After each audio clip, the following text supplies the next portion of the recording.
ملګرو دا کوم پروګرام چې نن یاسر علي صاحب ارینج کړی دی نو دا داسې پروګرام ما ډېر موده پس ولیده چې داسې یو د جوش او د ولولې نه ډک ملګري او د جوش او ولولې نه ډک ملګري نور شامل شو موږ سره نو موږ دته او د ټولو ملګرو ته په قومي وطن پارټۍ کې په شاملېدو باندې مبارکي وایو هرکلی ورته وایو او انشاءالله دا ډاډ ورکوو چې انشاءالله ستا چې څه مسلې دي ستا څه ستونزې دي نو انشاءالله جناب میری رهبر جناب افطار احمد خان شیخو به حل کوي او جناب سکندر حیات خان شیخو به حل کوي او وسیله به د دې کلي لپاره یاسر علي انشاءالله جوړېږي یو ټیم خو څنګه چې راغلم نو حسین صاحب راته وویل چې مختصر نو بس باید مختصر ټیم کې خو زه ستاسو شکریه ادا کولی شم چې تاسو شکریه ادا کړم او تاسو دا څومره ښکلي پروګرام وکړو په دې درته مبارکي درکړم خراج تحسین درته پیش کړم چې داسې پروګرام انشاءالله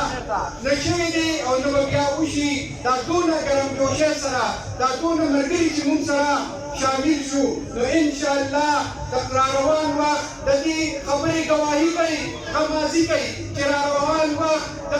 ملي رهبر جناب افطار احمد خان شیخو دی راروان وخت د قومي وطن پارټۍ دی راروان وخت د سکندر حیات خان شیخو دی او د 57 نه انشاءالله د قومي وطن پارټۍ پی راځي باقي د یو پارټۍ انشاءالله څه چانس نه جوړېږي ځکه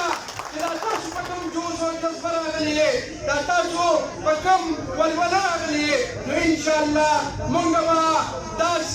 دا تاسو به انشاءالله دا سیټ په د قومي وطن پارټۍ وي زه یو ځل بیا بلې خبرې مختصر کوم په کوم ډېر څه دي چې ووایو او تاسو سره ډېرې خبرې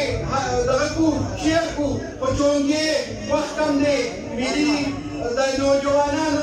سرلښکر جناب سکندر حیات خان شیخو صاحب ته ټایم ورکوو چې هغه تاسو سره په سیاست باندې او په علاقي مسایلو باندې او د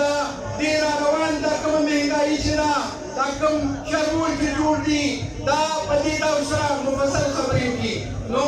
زه تاسو له یو ځل بیا مبارکي درکوم ښاد او آباد اوسئ ډېره مهرباني